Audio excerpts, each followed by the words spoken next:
In a town like Maple Ridge, your name is all you have. My name is Nora Carter, and I'm a financial investigator. My job is to find the truth hidden in the numbers. But one Tuesday, an impossible truth found me. A letter arrived. A $62,000 loan in default under my name. A loan I never took. The bank insisted they had my signature, my ID, everything.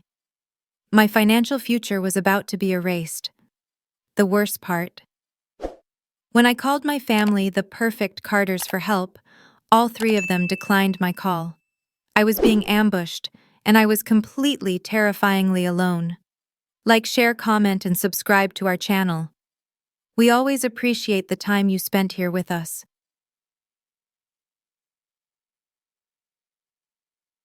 In a town like Maple Ridge, honesty isn't just a policy, it's the currency we trade in. It's what lets you leave your doors unlocked, what makes a handshake binding. It's the foundation of my life. My name is Nora Carter, and I'm a junior financial investigator. My job is to find the rot beneath the floorboards, to follow the numbers until they confess the truth. I deal in facts in hard proof, and I pride myself on the autonomy that brings. I live alone. I pay my own bills, and I've built a life separate from the one I was born into, or so I thought. My family, the Carters, are practically a local institution. My parents, Richard and Valerie, are the town's first couple, the pillars holding up the community theater, the church bake sale, and every charitable drive we've had since I was born. They've curated a perfect American family image, one of effortless grace and quiet generosity. And then there's my older brother, Evan. Evan is the charismatic rising star, the one who could talk a bird out of a tree and convince it to thank him for the privilege. He's always been the one destined for big things, while I've always been the responsible one, the designated driver, the one who quietly balances the checkbook while Evan charms the room. The tension in our family has always been a quiet hum beneath the floorboards, the kind I was trained to ignore. It always centered on Evan. His mistakes weren't mistakes. They were learning opportunities. His debts weren't debts. They were investments in his future. And my contributions, my hard-earned savings, my time, I was just helping family. I've been sacrificed on the altar of Evan's potential more times than I can count. I still remember the $5,000 from my college fund that vanished into one of his can't-miss business ideas. When I brought it up, my mother just smiled that tight, polished smile and said, "Nora, darling, he just needed a little boost. We have to support each other." What she meant was, I had to support him. I was the support beam, designed to be unseen and unbreakable, holding up the beautiful facade. But I told myself that was the past. I had my own life now, my own apartment, my own career. I was my own person. That illusion shattered on a Tuesday. The mail came just like it always does. Bills, junk mail, a flyer for a farmer's market, and a thick, cream-colored envelope from a bank I didn't recognize. Sterling Mutual. I opened it, a mild curiosity fading into a cold, sharp dread that started in my stomach and spread to my fingertips. The letterhead was official. The language was dense legal, but the words were terrifyingly simple. Notice of default. Loan agreement. Principal amount, $62,000. My name was at the top. Nora Carter. The letter stated that I had missed 3 consecutive payments on a business loan taken out 6 months ago. My blood went cold. I'd never taken out a loan in my life, certainly not for $62,000. This was a mistake, a clerical error. It had to be.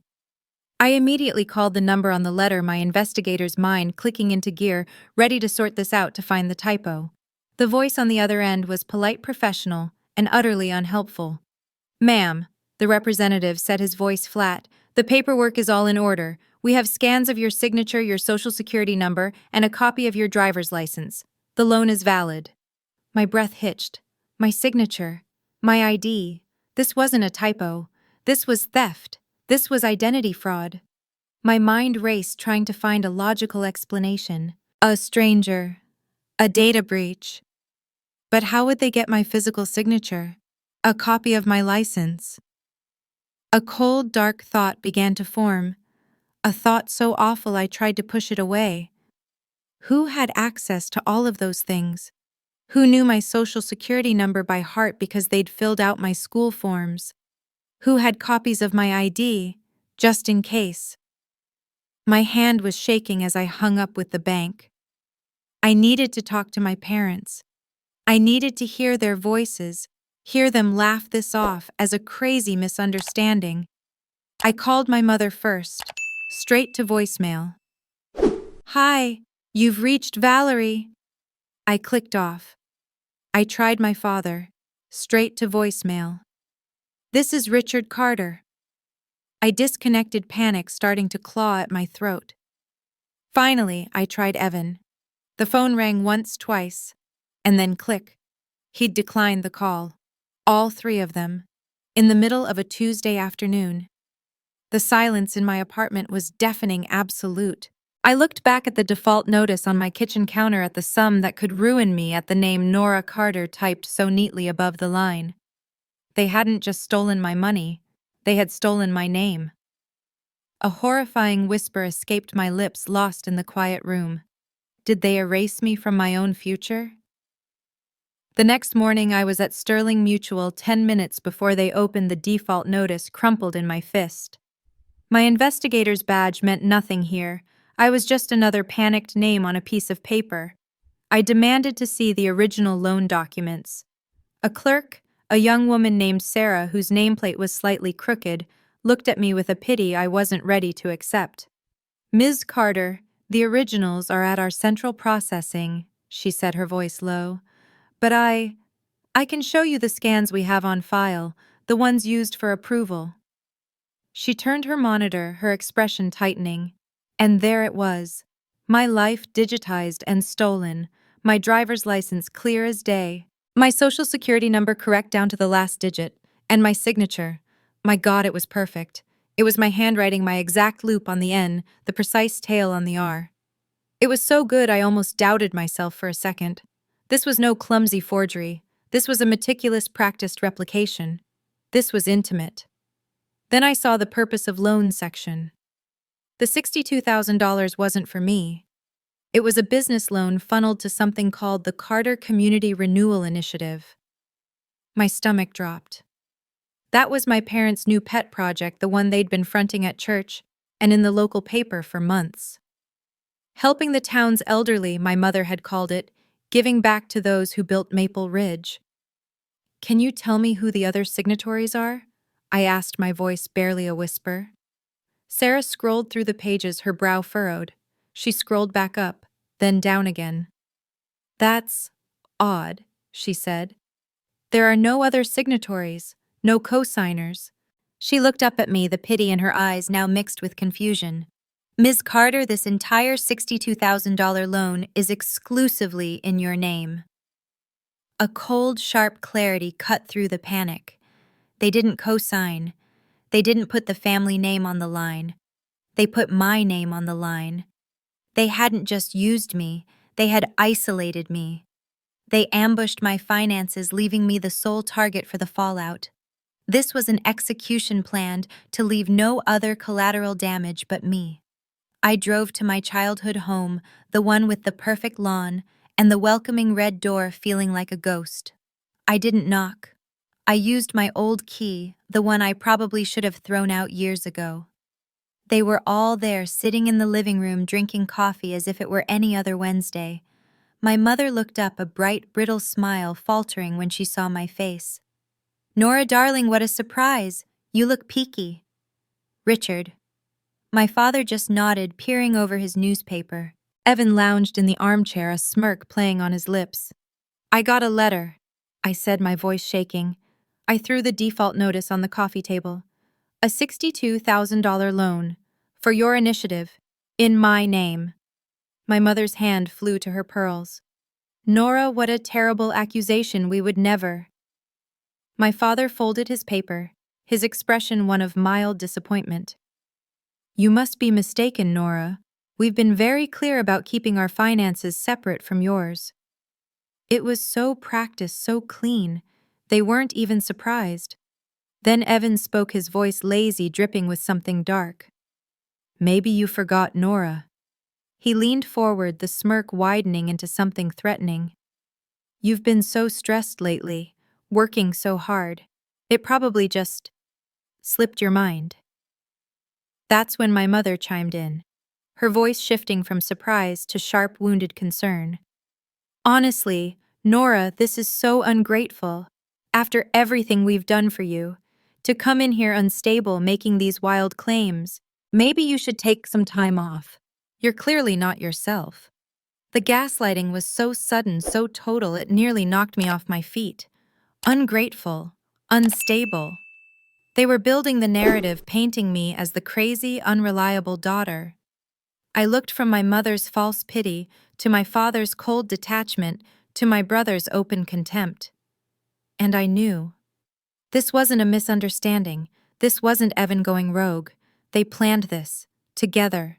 The meticulous signature, the charity cover, the coordinated denial, it was a script, and I was the only one who didn't have the pages. I left without another word, their false concern following me out the door.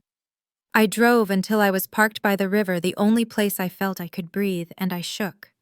But the fear was burning off, leaving something harder in its place. My investigator training kicked in. You don't find the truth by yelling, you find it by digging. That night, I didn't sleep. I sat at my computer, the glow of the screen lighting up my dark apartment, and I started pulling public records.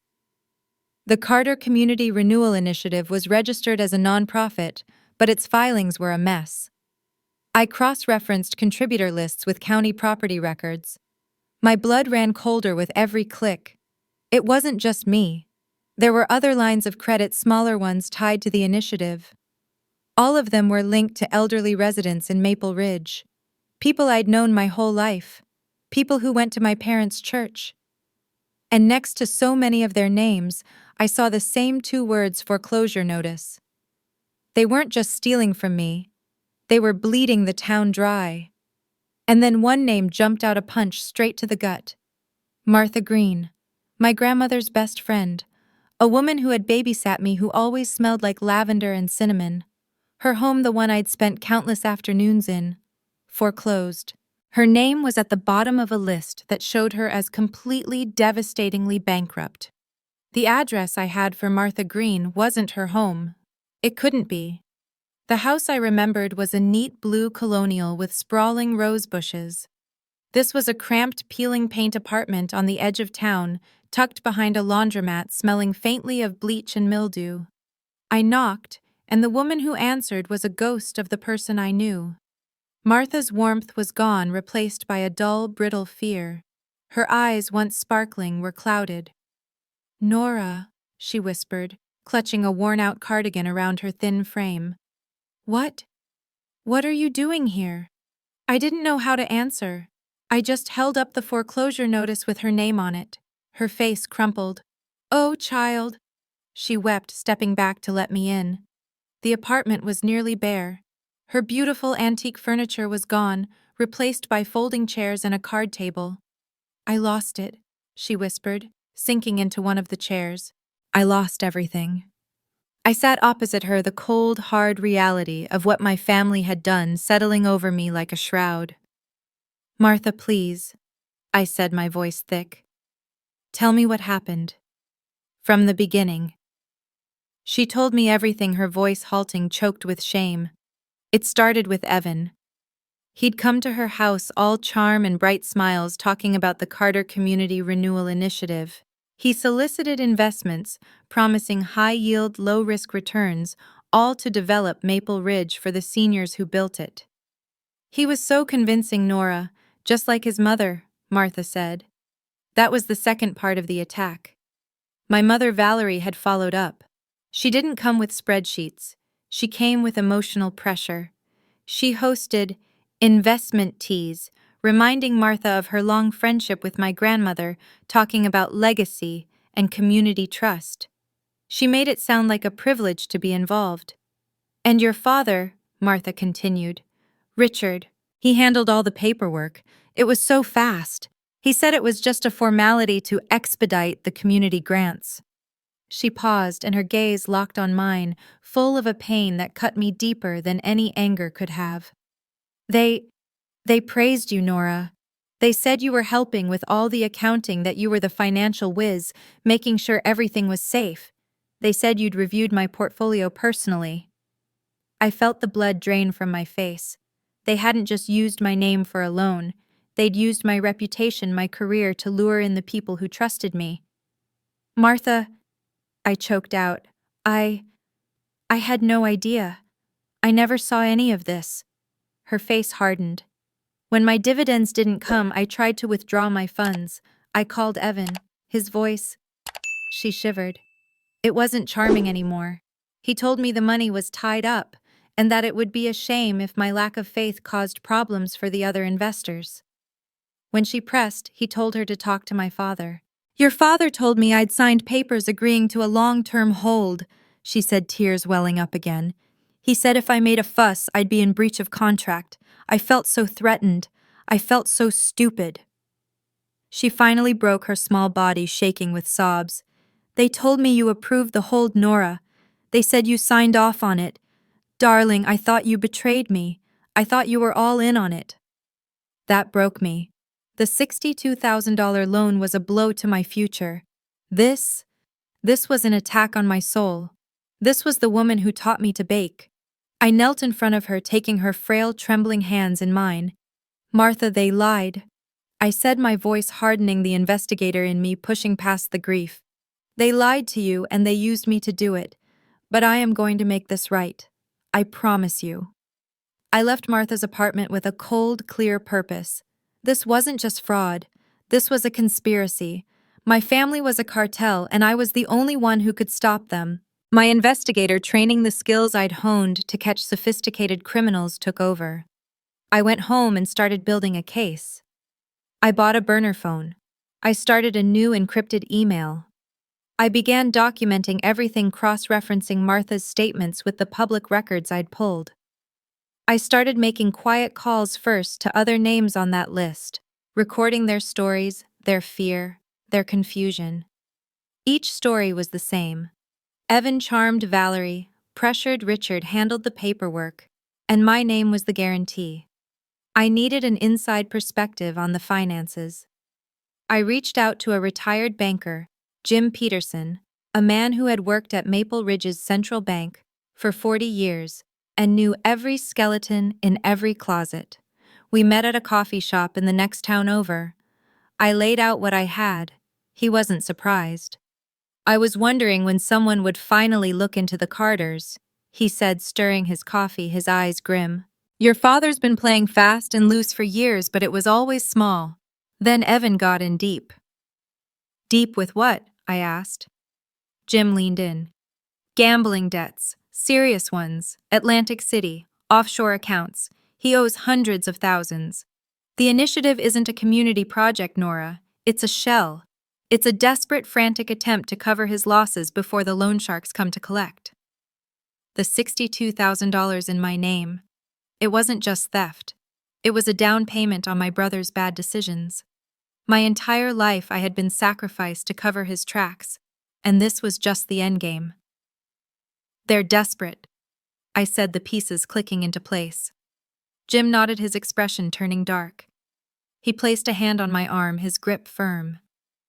Nora, be careful, he warned, his voice low and serious. You're a good investigator, but this is different. This isn't business. This is your blood. You're cornering them. And your family. Your family is capable of more than you think. Jim's warning echoed in my head as I dug deeper, moving from my family's financial records to their personal legal filings. I was looking for anything, any leverage, any document that could explain how they thought they'd get away with this. And then I found it. It wasn't buried deep. It was filed with the county clerk 3 months before the loan from Sterling Mutual was ever taken out.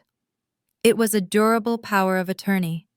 My father, Richard Carter, had filed a petition complete with a signed affidavit from my mother, Valerie, granting them complete control over my financial and medical decisions. The reason cited diminished mental capacity and a documented history of erratic, unstable behavior. They had affidavits from concerned family members them. They had been building a case to have me declared legally incompetent. The $62,000 loan wasn't the plan, it was just a symptom. The plan was to erase me, to turn me into a non-person, a ghost in my own life whose signature they could legally forge, because according to them, I wasn't sane enough to control it myself. They were going to steal my name, my money, and my mind all in one clean, legal motion. I don't remember driving back to the house. I just remember standing in that same living room, the power of attorney petition trembling in my hand. This time there were no polite greetings. The mask was off. My mother sat on the sofa perfectly still, her hands folded in her lap. My father stood by the fireplace, his expression cold and flat. They looked rehearsed. "You were planning to have me committed," I said. My voice was hollow. My mother didn't flinch. "Nora, we were worried about you," she said, her voice a sterile monotone line. "You've been difficult, stressed. We were just trying to protect you and the family." My father adjusted his cuffs. "It was a precaution, Nora. One that, given your current theatrics, seems entirely justified." The coldness of it, the absolute lack of love of any human feeling, sucked the air from the room. They had already written me off. I was just a loose end. Evan appeared in the hallway, blocking the exit. He'd clearly been listening. He wasn't smirking anymore. His eyes were flat dead. "You should have just taken the loss, Nora," he said, his voice a low growl. He took a step toward me. "You're destroying everything," he hissed. "I told you. You were warned." I tried to push past him, but he put a hand on my shoulder, his fingers digging in hard, shoving me back against the wall. He leaned in his face inches from mine, and the smell of stale coffee and something sour rolled off him. His voice dropped to a whisper, but it was the most threatening sound I had ever heard. "Stop digging," he breathed. "I mean it. Stop talking to people. Stop pulling papers. Or we'll make sure you disappear from more than paperwork. Do you understand me?" It wasn't a question. It was a promise. I shoved him hard, catching him off balance. I didn't wait for a response. I ran. I ran out the front door to my car, and I didn't stop driving until I was 3 towns over. I didn't go to my apartment. I didn't go to a hotel. I spent the night in my car, parked in the 24-hour lot of a brightly lit supermarket, clutching my keys between my fingers. Every shadow, every passing headlight sent a jolt of pure terror through me. But as the sun came up, the terror began to burn away, leaving only a cold, hard resolve. They had crossed a line. They hadn't just stolen from me. They hadn't just threatened me. They had tried to erase me. I couldn't fight this alone. My investigator skills were one thing. This was a coordinated legal and criminal conspiracy.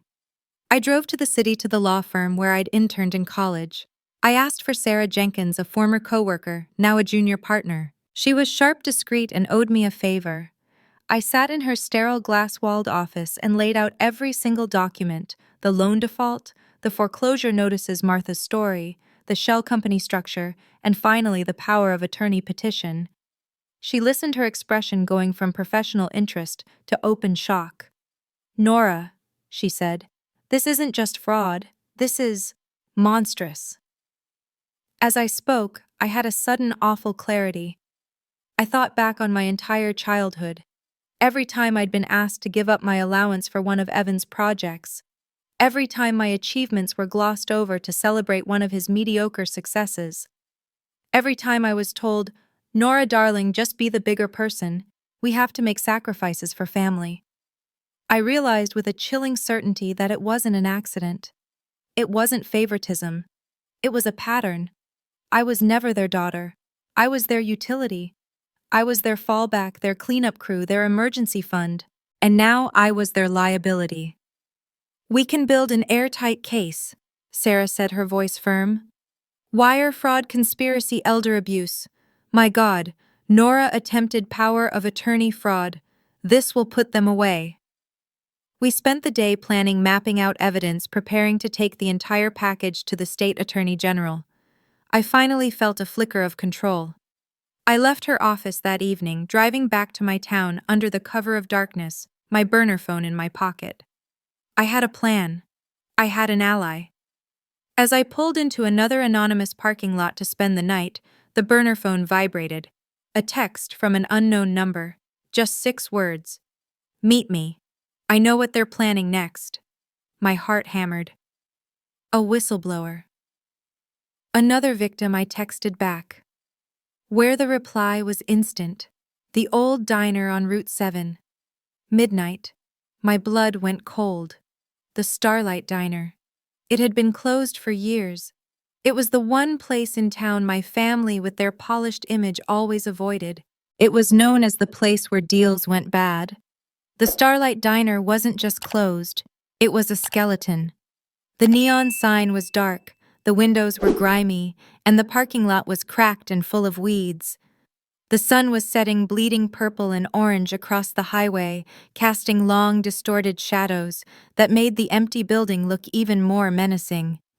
My burner phone felt heavy in my pocket. I know what they're planning next. It had to be a whistleblower. Maybe one of my father's employees or someone from the bank who'd grown a conscience. My hand hovered over the digital recorder app on my smartphone, the one I'd bought with cash along with the burner. My training screamed that this was a trap, but my gut, the part of me that needed one more piece of the puzzle, told me I had to go. I clicked record, muted the screen, and slipped the phone into my jacket's breast pocket. I pushed open the diner's unlocked door, the hinges groaning in protest, a small bell tinkling miserably above me. The air inside was stale, smelling of dust and old grease. And it wasn't empty. There in the center booth, sitting under the flickering fluorescent light of the kitchen pass-through, was my family. All 3 of them. My father Richard, his hands folded on the Formica tabletop. My mother Valerie, her posture perfect, her purse in her lap. And Evan leaning back, arms crossed, a look of bored impatience on his face. They weren't hiding. They weren't scared. They were waiting for me, perfectly calm, poised like a panel of judges about to deliver a sentence. This wasn't a meeting, it was a summons. My blood ran ice cold. This was the plan. This was the next thing they were planning. Not a new crime, but a final psychological ambush. Sit down, Nora, my mother said. Her voice was flat, devoid of all warmth, echoing slightly in the empty room. We need to talk about the damage you're causing. I remained standing, my feet planted just inside the doorway, my escape route clear. Damage? I asked, my own voice sounding foreign to me, too high. You mean the $62,000 you stole from me? Or the houses you stole from Martha Green? My father sighed, a sound of profound disappointment. You're being dramatic, Nora, he said as if scolding a child. This constant theatrics. It's precisely what we've been worried about. My mother picked up the thread, her voice weaving a net of pure weaponized guilt. That initiative is helping people, Nora. It's providing services. And you with your digging, you are ruining this family's name. The good we've done. You're dragging it all through the mud over a simple misunderstanding. A restraining order. That was the new threatening angle. You're unstable, she said, her eyes narrowing. And we are fully prepared to file a restraining order. For your own protection, of course. To keep you from harming yourself and us. They were trying to build their case. The power of attorney hadn't worked, so now they were angling for harassment for proof of my instability to show a judge. Evan, who had been quiet, finally lost his patience. He slammed a hand on the table, making the salt shaker jump. Just shut up and listen, Nora, he snapped. We did what we had to do. Those documents, the loan, it was for your own good. It kept the family solvent. He'd admitted it, just like that. A flicker of panic crossed my father's face, but my mother remained perfectly still. I felt the tiny vibration of the phone against my ribs. It was still recording. I took a deliberate step forward, keeping my voice calm, investigative. For my own good, I asked, looking directly at Evan. So you forged my signature for my own good. It was a necessity, Evan shot back. We needed liquidity. But Mom, I said, turning my gaze to her. You said you didn't know anything about the loan. You said I was unstable for even suggesting it. Valerie's smile was a thin red slash. You're twisting our words, darling. And Dad, I continued, you said your finances were separate from mine, but Evan just said the loan was to keep the family solvent. Which is it? Were you lying then, or are you lying now? My father's composure finally cracked. He stood up, his face purple. The calculated calm facade shattered, revealing the furious cornered man beneath. Quiet, he roared. Just be quiet. You were supposed to stay quiet. You were supposed to help us. That was your role. There it was, the truth uglier and colder than any lie they'd told. My role. I wasn't their daughter. I was their function, their emergency fund, their sacrificed pawn. I had everything I needed. I looked at the three of them, these strangers who had raised me, and I felt nothing but a cold, vast emptiness. I'm done, I said, my voice low but steady. I turned to leave. I'd taken 2 steps toward the door when Evan moved. He was on me in a second, his hand clamping around my wrist like a steel trap. His grip was tight, brutal, his fingers digging into the bone. You're not going anywhere, he hissed, his face inches from mine. You're not a part of this family anymore if you walk out that door. I stared at his hand on my arm, and then back up at his face. I didn't struggle. I just let him hold me there, my heart hammering, but not with fear, with certainty. The recorder in my pocket, the one he hadn't seen, was still running. With a violent twist, I ripped my wrist free from Evan's grasp. The suddenness of it, the raw strength I didn't know I possessed, sent him stumbling back a step. I didn't wait for him to recover. I ran. I burst through the groaning diner doors and into the night, my feet pounding on the cracked asphalt. I didn't look back. I threw myself into my car, fumbled the keys into the ignition, and tore out of the parking lot, my tires squealing in protest. The second I was 2 blocks away, I grabbed my burner phone and dialed Sarah, my attorney. I got it, I said, my voice hoarse, adrenaline thrumming so hard my vision was blurry. I got them, Sarah. They admitted it. Evan admitted the forgery. My father admitted it was my role to stay quiet. It's all on tape. Her voice was calm, cutting through my panic. Don't go home. Drive to the state police barracks in Clifton. I've already spoken to an investigator. He's waiting for you. I spent the next 2 hours under fluorescent lights handing over everything. The digital recorder from my jacket, its red light still blinking. The burner phone with the text messages. The mountain of financial documents, foreclosure notices, and Martha's signed statement. I gave them the power of attorney petition. I gave them everything. When I walked out, it was almost 3 a.m. I had just handed my entire family to the state. I felt hollowed out, empty. I drove to a cheap motel and sat on the scratchy bedspread, watching the sky turn from black to a sick, bruised gray. I didn't sleep. The next morning, the storm broke. I was parked in my car at the end of my old street, a block away from the house with the red door. I watched it happen. It wasn't just a single police car. It was a coordinated raid. State investigator cars, unmarked sedans, and the local sheriff's department swarmed the street. They hit the house and the Carter Community Renewal Initiative office downtown, simultaneously. The town I'd known my whole life, the quiet, trusting community of Maple Ridge, stopped. People came out of their houses holding coffee mugs, their faces masks of disbelief. The Golden family. The pillars of the community were being exposed. I watched as investigators carried boxes of files out of my father's home office, and then I saw him. Evan. He burst out the back door carrying a duffel bag, making a frantic dash for his car in the driveway. He didn't make it 2 steps before 2 investigators intercepted him, tackling him to the perfect manicured lawn. He was screaming, fighting a rabid animal trapped. It was pathetic. Minutes later, my mother Valerie was led out the front door. Her face, always so perfectly composed, was a grotesque mess of tears and mascara.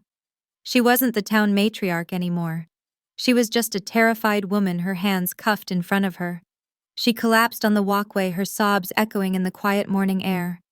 My father Richard came out last. He was protesting, his voice loud, indignant. This is a misunderstanding. I have no idea what this is about. This is harassment. He looked around, searching for a friendly face in the crowd for someone who would believe him. He found no one. He just looked small. I sat there clutching the steering wheel and watched the illusion of my entire life burn to the ground. This was the end. The end of the Carters. The end of the lies. The end of the identity I had been forced to carry, the role of the responsible one, the good daughter, the silent, obedient support beam. It wasn't just the end of a family, it was the destruction of a lie I had been forced to live. It hurt. It hurt like tearing off a limb. But underneath the pain, there was something else. A sharp, terrifying sliver of release. As they loaded Evan into the back of a police car, he twisted his eyes, scanning the street, and he found me. He saw my car, his face contorted with a hatred so pure it was almost beautiful. He slammed his cuffed hands against the window and yelled, his voice muffled but clear enough for me to hear, clear enough for the whole neighborhood to hear. "This is all your fault. You did this. You sacrificed us." That one word hit me harder than Evan's physical threats. Sacrificed. He truly believed that. He believed he was the victim, that I had betrayed them. In that single awful moment, I finally understood. They never loved me. They never saw me as a daughter or a sister or even a person. I was a utility, an object. My obedience wasn't a choice. It was an expectation. My purpose was to be their fail-safe, their financial life raft. The moment I chose to save myself, to save Martha, to save the truth, I had failed in my one and only function. I hadn't been sacrificed. I had refused to be the sacrifice. The car door slammed, cutting off his screams. The street was a mess of flashing lights and murmuring neighbors. I put my head on the steering wheel, the silence in my car, absolute. A tap on my window made me jump. It was Sheriff Brody, his face etched with a weary kindness. I rolled down the window. He didn't look at me with pity or accusation. He just looked tired. He nodded toward the receding sirens. "You did the right thing, Nora," he said, his voice quiet just for me. "A lot of folks in this town owe you their freedom." In the days that followed, Maple Ridge was a town waking from a fever. The silence left by the Carters' downfall was deafening. The local paper ran banner headlines, the mugshots of my parents and brother, looking grainy and unfamiliar like strangers. People I had known my whole life would stop me in the grocery store or on the street, their eyes filled with a mixture of shame and gratitude. "Nora," one of my old teachers whispered, clutching my arm, I'm so sorry. We believed them. We thought you were unstable, ungrateful." The words hung in the air unsaid. I just nodded. There was nothing to forgive. They were victims too charmed by the same performance that had fooled me for 28 years. The most important visit was to Martha Green. I found her in her small, cramped apartment, but this time she wasn't crying. When she saw me, her face broke into a smile so wide it looked painful. She just wrapped her frail arms around me and held on her small body, trembling. They're helping me," she wept into my shoulder. "The state. They said they can get the house back. Oh, Nora, you saved me." I held her, and for the first time since this started, I felt something other than cold resolve. I felt a crack of warmth. The press was a different animal. Reporters from the city descended hungry for the salacious details of the Pillar family that fell. They camped outside my apartment. I was cautious. I gave one brief, honest statement to a local journalist I trusted. I didn't talk about betrayal or feelings. I talked about the evidence. I talked about elder abuse and financial fraud. I talked about the victims. I refused to let them frame this as a family drama. This was a crime. My investigator's training kept me focused, my words precise. I would not let my family's lies be the final word. The hardest part was the last. I had to go back to the house. The state had seized it as an asset, but I was allowed one supervised visit to collect my personal belongings. A sheriff's deputy, a young guy I'd gone to high school with, met me there. "Take your time, Nora," he said, his voice gentle as he unlocked the red door and stepped aside. Walking into my childhood home felt like walking into a cold, meticulously staged museum of my own life. It was no longer my home. It was a crime scene. I walked through the living room past the sofa where my mother had calmly planned to have me declared incompetent. I saw the fireplace where my father had stood cold and detached. I went upstairs to my old bedroom. It was exactly as I'd left it years ago, a shrine to a girl who didn't exist anymore. The debate trophies I'd won, the photos of me and Evan at Christmas, me looking proud, him looking bored. Every memory was now hollow, weaponized. Every "I love you" from my mother was a calculation. Every bit of praise from my father was a tool to ensure my compliance. I realized I hadn't been raised. I had been curated. I was a long-term investment they had tried to cash in. I didn't take the trophies. I didn't take the photos. I took my birth certificate, my college diploma, and a box of winter clothes. That was all. As I walked out the front door, I didn't look back.